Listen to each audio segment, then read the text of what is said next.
5 years ago this week, we witnessed the deadliest prison riot in South Carolina history. It was at Lee Correctional Institution. 7 inmates died. Another 22 were badly injured.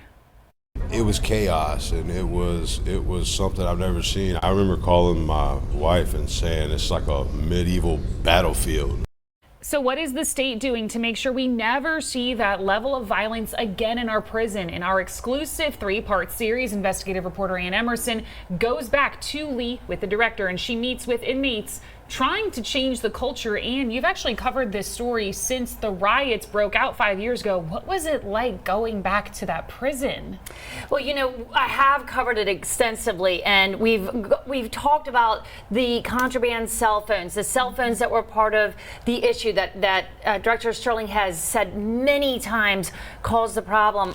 But this was an amazing opportunity because I have not been in the prison since COVID, and it was sort of this time gap, so I was able to actually see a big change, and that's what we really wanted to bring to you in this special report. Not only are we taking you back tonight in part 1, we're going to really kind of revisit what happened and hear it from the people that lived through it. But we're also, and that's at 6 o'clock, but then part 2, tomorrow night, we're going to be able to show you all of these changes to shore up the safety and security. But that was also what needed to change, what was going on inside the prison. So part 3 is going to be really about this culture shift within the prisons. Well, and we're not just hearing from officials, we're actually hearing from, like you said, the people that lived it. That means some of the inmates as well. Yes, and you know, the director and I had a very frank conversation about how things had been sort of progressing over these last 5 years. But then I had this extraordinary opportunity to speak to the inmates who lived through it. Not all of them, of course, but some of these inmates were able to come forward and share with me their story, and where they've gone from there is just extraordinary. Well, and we even have a name that we're both familiar with, this, an activist who is also doing some work in the detention centers. When does that part of the community part of it come into play? Well, that's what we're going to be talking about primarily. You're going to hear a little bit from, you're talking about Tracy Fant. She is such an amazing person, and I got a chance to talk to her about the work she's doing in Lee Prison. And we'll hear a little bit about what she was watching and why she felt so compelled to be part of the solution at Lee with the new academy that they started after the riots, the Academy of Hope. So there is so much to this story. There is, of course, the tragedy of how it started, but what sort of rose from the ashes of this tragedy, how the state came together and were able to support the director to get some of the resources going and flowing in the right direction, and then to have the community like Tracy Fant come in and start really working with the inmates in violence intervention. So I think there's a lot. I learned an enormous amount, and I hope we can really share that. In our News 4 follow-up tonight, alarming. That's what one local lawmaker is calling the history of the new healthcare provider at the Cannon Detention Center. It comes after News 4 discovered 26 lawsuits against the company, VitalCore, last week. 3 of those lawsuits involved inmate in-custody deaths. Our Floriana Boardman tells us why one legislator worries these deaths could keep happening here in the Lowcountry. It's a problem we've been reporting on for years.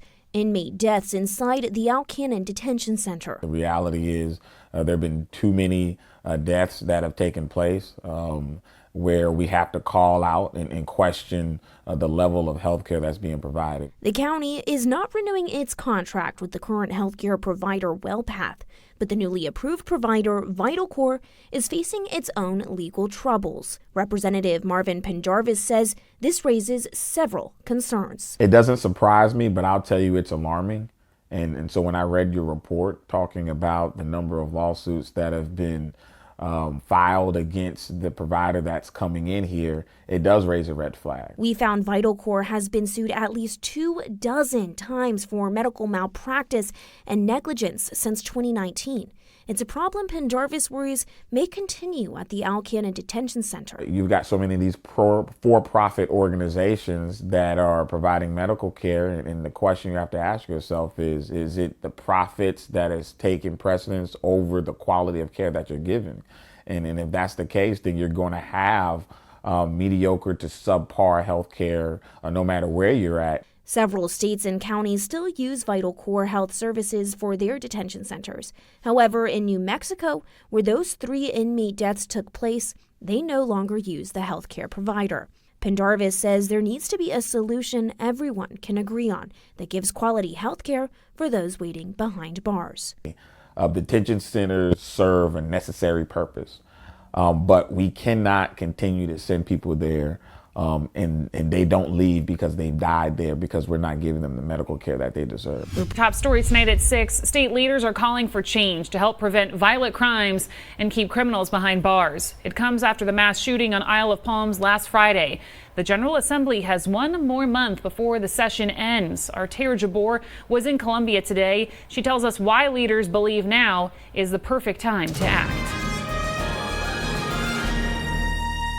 After the Isle of Palms shooting, state leaders here in Columbia are calling on the General Assembly to increase penalties for those who have an illegal gun. Friday, we arrested a 16-year-old kid with a stolen gun. And we arrested an 18-year-old kid for carrying a firearm. At the end of the day, this is about making sure that they're held accountable. Chief Kevin Cornett is passionate about calling for change after 6 people were injured recently on the Isle of Palms. He wants criminals to be held more accountable. And that they understand that when you commit a crime and carry a weapon that's used for violence, that you're going to answer for that and that there's going to be repercussions. Governor Henry McMaster and SLED Chief Mark Keel agree. Chief Keel says there were more than 500 murders in South Carolina in 2021. Gangs, drugs, and criminals' easy access to guns continue to play a significant role in the violence that we've seen in South Carolina. Chief Keel says most of the time stolen weapons come from one place. The majority of these stolen guns are being stolen out of cars. Obviously, there's home break-ins as well. Governor McMaster agrees that illegal guns are a clear problem. He says the General Assembly is aware of it, so they have to act. If you touch it and you're underage, that's an illegal gun. Also, there are different types of convictions that make that gun an illegal gun. Also, if it is a stolen gun, it is illegal. To show the relevancy of gun violence, Chief Keel brought out a poster he received from social media. It shows there will be a gathering at Folly Beach this week, and Chief Andrew Gilreath asked SLED to help cover the event. See, BYOB, bring your own bottle, and BYOG, bring your own gun. I will tell those that are organizing this event that this behavior will not be tolerated. And right now, the Isle of Palms Police Department says they are still investigating that shooting from Friday. They say that one person is still in the hospital, but under stable condition.